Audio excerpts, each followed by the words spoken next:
We've all faced the dilemma. You're driving home from work and you're wondering, what can I make for dinner? The problem with other recipe apps such as Yumly, All Recipes, and Epicurious is that they send the user racing to the grocery store to find ingredients just to make one recipe. What's in My Kitchen solves this problem. Where What's in My Kitchen has the competitive advantage is that we allow the user to input all their ingredients and we suggest recipes based only on those ingredients. So that means no more wasted time, wasted money, or wasted food. Our market is going to be singles and young families, people who can't afford to trek back and forth to the grocery store just whenever a recipe calls for it. As of the census this year, that's 44 million individuals in the US alone. The app is not only easy to use, but it's also affordable. We offer a free version with ads or a paid version that's $2.99 without ads and with some additional features. Our startup costs are $130,000, but we hope to obtain 25% of the market share by year 3 with 70% profit margins. We're currently looking for a $250,000 investment for a 10% stake in our company with a 5% royalty for every paid app upgrade. Thank you for your time. How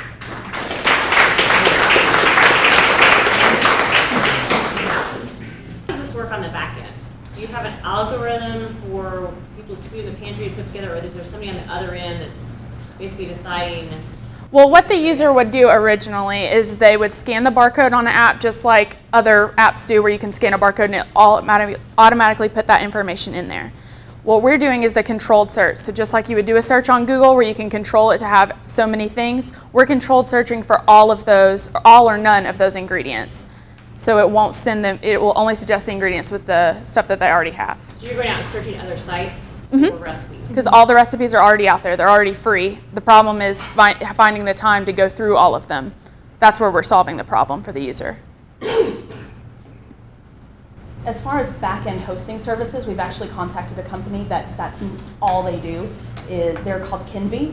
We contacted them a couple of weeks ago, and they will host all the algorithms on the back end. They'll also take care of if there are any bugs with the app, they'll fix it. But they're the ones who will actually be putting in the code to do the app itself. So on the front end, user scans in their whole pantry, or? It's divided into 2 sections. You have your pantry and your fridge. Your pantry is going to be the food that you almost always have. For instance, I almost always have flour at home. So that will stay until I manually delete it if I'm out for whatever reason. Your fridge is going to be the items that you purchase at the grocery store from week to week. So the user can still shop like they normally would with the intentions of, making all these recipes, but we know that sometimes that just doesn't work out.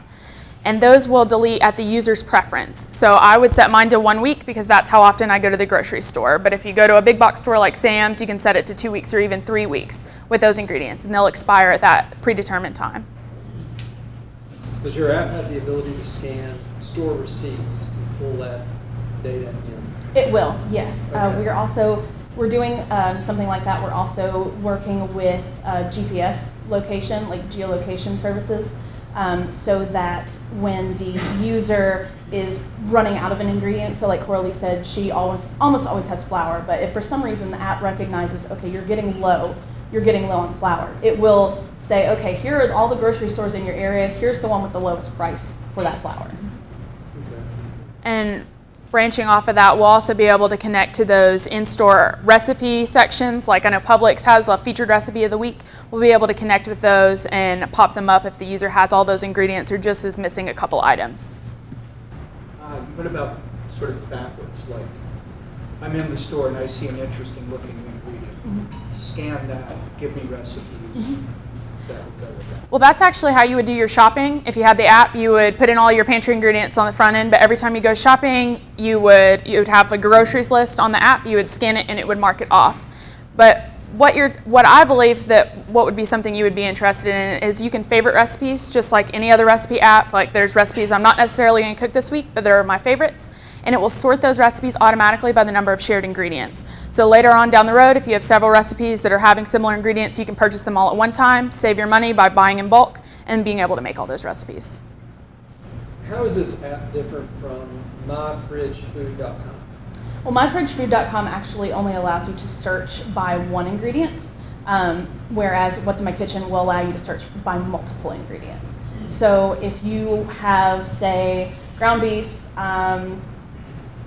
pasta sauce, and something crazy in your pantry. With myfridgefood.com, it'll only search by one of those. But with What's in My Kitchen, you can say, okay, I have these three. Show me something that has all three of them, and it will pull that up that way. Except for that you'll have more than 3 ingredients Right. in your pantry and your fridge, hopefully. So what if I have dietary restrictions? What if I have a certain type of diet? Does it have the sophistication to pull recipes that are gluten-free or kosher? Or? Not at this time. That is something that we're looking at expanding into. Just like we would have preferences for your fridge settings and everything else, we can set those preferences as well. Like I have a tomato allergy, so I would definitely need to mark that in there somewhere. So that would be a good idea to set in that preferences section. Can you guys walk through your revenue model again? Of course. Really fast. We are hoping to get started with the free apps. The free app has advertisements on it, so if you're sort of like if you're playing a game on your phone, it will pop up with a banner ad, or every, for example, the Trivia Crack app, it pops up with a full page ad every couple of questions that you answer. That is where we're looking to get most of the revenue in the beginning. Each impression usually costs between $1 to $5, depending on how long the user looks at the ad. There's also revenue if they click on it as well. That's also about $1 to $5, depending on if they click on it or how big the ad is. We contacted a company who does calculations for that sort of thing, and that's where we're getting those numbers from as well. So this is primarily a clickbait. Pretty much, right. But we also have the premium app, which is $2.99. That we actually get 70% of that because we're listing it on the Google Play and Apple Store, and Google Play and Apple take 30% for their own revenue. And that will also have additional features. So if you like our free app and you want to upgrade, it'll have how-to videos and just some additional features that would help kind of lock those in. And it'll have freemium content like recipe of the week that will be, one-click buy kind of options as well. But there won't be the banners and all the advertisements on the paid app. What is your plan to share this data with suppliers like Nabisco and Campbell's Soup, and et cetera?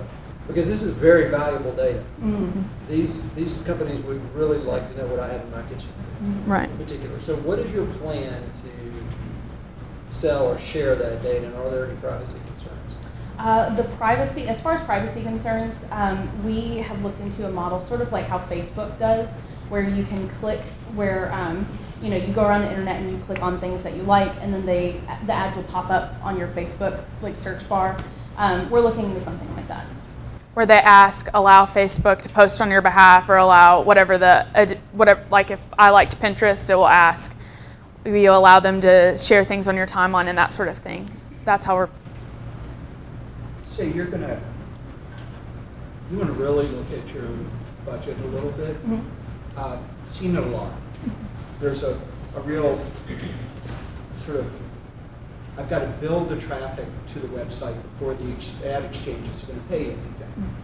And same way with monetizing the data, which is a really good point that you make there. You have to have a lot of data to do that. That means and the problem is that what are you going to do to drive the traffic to your site in the first place to get your app used? Okay. Because you've got to really look at that, because if that's your revenue model, remember, you're not going to get to any of that revenue until you've built a clientele system. Right. With this just being an idea, we've already had at least 55 people who want to be beta testers and have written that they want to be beta testers. So we're planning on being able to bridge this out with our friends and family groups and be able to get some information from them, and then using sites as like GoFundMe to kind of help bring it into us. We've also established a social media presence as well. We're on Twitter and Facebook right now. Good. And the $130,000 is just development of the app? Is that Yes, what you're looking yes, at? ma'am. Yeah.